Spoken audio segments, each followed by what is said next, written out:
All right, network pros, welcome. We're always chasing down the usual suspects, right? Channel overlap, device interference, all that stuff. But today, we're going to dig into something a little different. We're talking about the unseen variables that can literally make or break your wireless network, the environment all around you, and, believe it or not, the simple passage of time. Okay, so just to set the stage, everything we're about to cover comes from a super detailed report by the RFI detectives who are part of Virtualization Options LLC.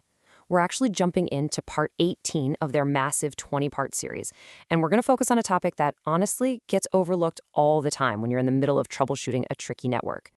I mean, come on, you've all been there, haven't you? You've done the perfect site survey, you've optimized all the channels, you've hunted down every rogue device, and then out of nowhere, the performance just tanks. For no apparent reason. It really feels like you're chasing a ghost, doesn't it? Well, guess what? Today, we're going ghost hunting. So here's our plan of attack for today. First up, we're going to look at how buildings and other man-made structures mess with your signal. Then, we'll step outside and see what Mother Nature has to say about it.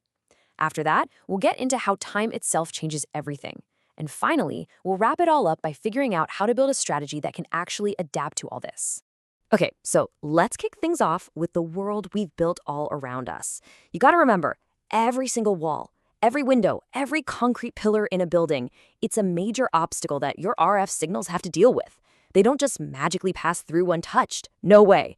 They get absorbed, reflected, and fundamentally changed by these structures.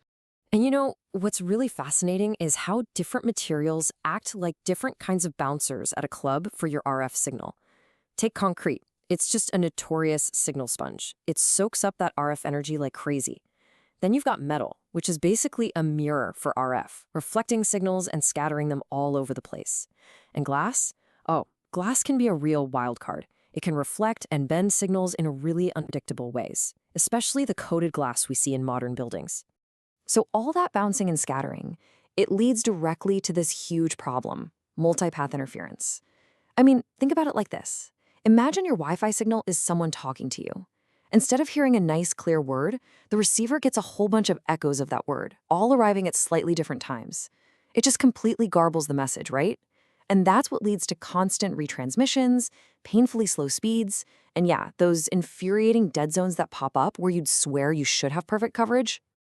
All right, so we've talked about what happens inside. But what about when you're dealing with, say, outdoor point-to-point links, or maybe a big campus-wide Wi-Fi network? Well, the second you step outside, you're up against a whole new set of challenges, this time from Mother Nature herself.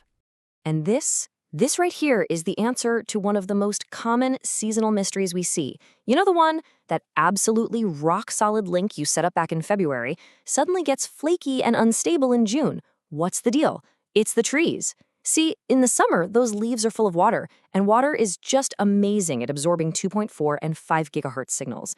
But come winter, when it's all bare branches, that same signal sails right through with way less trouble. And hey, it's not just the trees. The daily weather and even the terrain itself are huge factors. I mean, rain, snow, even dense fog can seriously degrade your signal strength. You've probably heard of rain fade. And don't even get me started on terrain. Hills and valleys are the ultimate line-of-sight blockers, forcing you to really think in 3 dimensions when you're planning an outdoor network. Okay, so this brings us to a really crucial idea, maybe the most important one today. The RF environment isn't some static snapshot in time. It's not a fixed picture. It is constantly changing, always in flux. And really understanding how it behaves over time, what the pros call its temporal dynamics, that is the absolute key to mastering these tricky, elusive interference problems. And we can actually break this down into 3 different timescales. Think about it hourly. Just simple changes in temperature and humidity throughout the day can affect how your signal travels.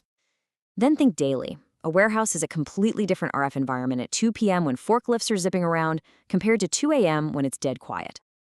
And finally, as we just talked about, you've got the seasonal scale, where things like foliage density create these long-term and honestly pretty predictable shifts in network performance. So, okay, we've laid out all the problems, right? The buildings, Mother Nature, time itself, they're all conspiring against our perfectly planned networks. So what's the solution? What do we do about it? Well, it all comes down to a shift in mindset. We have to move away from static setup and start thinking about dynamic management. And this right here, this is the whole ball game. You just can't set it and forget it with wireless. It doesn't work that way. A truly successful wireless admin is honestly more like a gardener than an architect.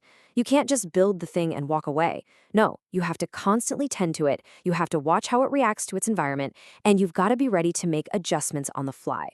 And look, that's not just me saying it. The RFI Detectives Report really hits the nail on the head here. They say, and I quote, understanding these environmental influences and temporal shifts is vital for developing adaptive and robust interference management strategies. See, the goal isn't to find that one magic channel plan that works forever, because it doesn't exist. The real goal is to build a strategy, a flexible plan that's tough enough to handle whatever curveballs the environment decides to throw at it. So I want to leave you with one final thought. I want you to think about that one problem network you've got. You know the one that keeps you up at night. After everything we've just talked about, ask yourself, is it possible the culprit isn't another rogue AP or some weird client device? Could it be the new low-E glass they just installed in the building next door? Or maybe it's just the leaves that grew in on that big oak tree outside the window. Start looking for these unseen variables, because when you do, you might just solve some of your biggest network mysteries.